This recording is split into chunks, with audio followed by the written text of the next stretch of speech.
Welcome back to Sleep with Seekers. I'm Tejal Patel, and this is the place to be if you're looking to live consciously, spread love, and create peace and happiness in your life.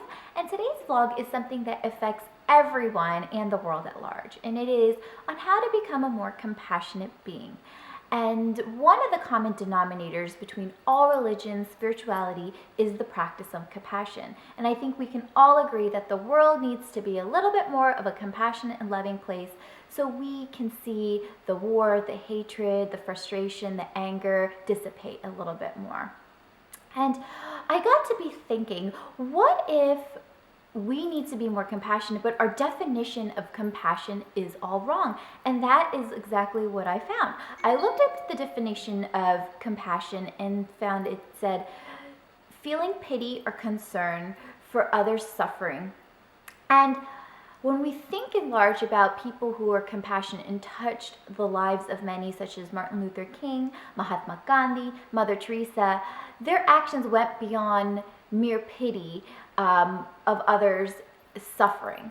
It was they were aware and noticed the suffering of the world at large, and they felt the pain that other people were going through. They were so motivated to take action through selfless service, kindness, warmth, without any expectation, without any ulterior motive, except to spread love and genuine compassion towards others. And I think that encompasses what compassion really is. When we look to people who are compassionate and understand that is kind of how we need the world at large to be. That's how we need to be with ourselves, and that's how we need to be with people that we share our life experience with. So I came up with 3 tips for us to become more compassionate people. And the first is that we need to be aware and notice the pain and suffering of those around us. So if it is we're overlooking the pain or distress of a friend or a family member, if we ignore to see the homeless person living on the street, if we feel that someone else is going to help all those people that are affected by natural disasters in other places of the world, we are completely ignoring the opportunity to be compassionate. So being aware and noticing requires us to be present, opening our eyes, opening our ears, opening our hearts to what's going around us with our immediate family and friends, with our community, with our nation, with our world at large, and also within ourselves. What could we do to ourselves to help ease our pain, our discomfort, and our suffering? So it really starts at home. And I'm not saying that you have to take on the world's problems, that you need to be engrossed in the negativity and the pain of the world, but look and open your eyes and you'll find a few different things, a few different missions that will resonate very strongly with your heart. And those are the things that you want to focus on. The second step is actually feeling the pain of others, and that requires empathy.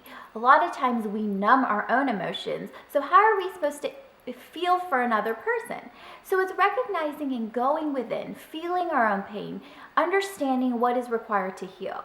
One of the most common things between all of us is that we feel pain. Our life experiences, our life circumstances which cause that pain could be different, but the emotion of pain is universal. It's a human experience. So tap into the space of your own pain and your own suffering so that when you see it within someone else, you'll be able to genuinely feel it. A lot of times when someone comes to us to vent or we see negativity on the news, we think the problem is such, or we try to dwell on the problem, or if someone comes to us and vents, we absorb their negativity, their anger, their fury, and that depletes our own energy. So we need to act from a space of warmth, understanding, compassion, and really feel the pain that someone else is going through. And the third thing is being motivated to act. It is not our job to fix the problems of the world. It's not our job to fix the problems of our friends and family. The only thing that we can do is help them ease and bring some relief to their life circumstance. We have to accept that all of us are at the place that we need to be be it past karma, past choices, but we're here for specific reasons, and there is a lesson that we need to learn. So we have to accept that though a situation for someone else might be difficult or hard, they're there for a reason. Our job is to give, and give openly without expectation, love, compassion, kindness. It could be as simple as giving a smile or a warm embrace or a touch, or genuinely listening to someone else talk about their struggles, and just know that, hey, I might not completely know what you're going through, but I'm here for you. You don't have to go through this journey alone. And it's simple things of kindness that we need to be motivated to do. Just step a little bit further. It doesn't take grand gestures like donating thousands of dollars to those people in need in natural disasters. And if you have that ability to give, that's wonderful if you can do that. But it's not about that. It's about making the simple connections with the people in your life, your community, your strangers, and your nation, in whatever way that's feasible for you. And remember that compassion and self-compassion and self-care comes first. We have to take care of our own needs in order for us to give at any capacity to someone else. So remember, it's all about balance. Make sure that your needs are met, that you're comforting your own pain and suffering, so that you may give from a place of abundance, a place of love, and a place of warmth. And I think that if we practice these steps of compassion towards ourselves, to the people around us, it begins with us. We can change the world by changing the way that we react towards other people, strangers, and really just trying to be the best version of ourselves in a more compassionate way. So I hope that inspired you, and make sure that you spread this word with the world so that we can slowly become a more compassionate and loving place. And I hope that benefited you. And until next week.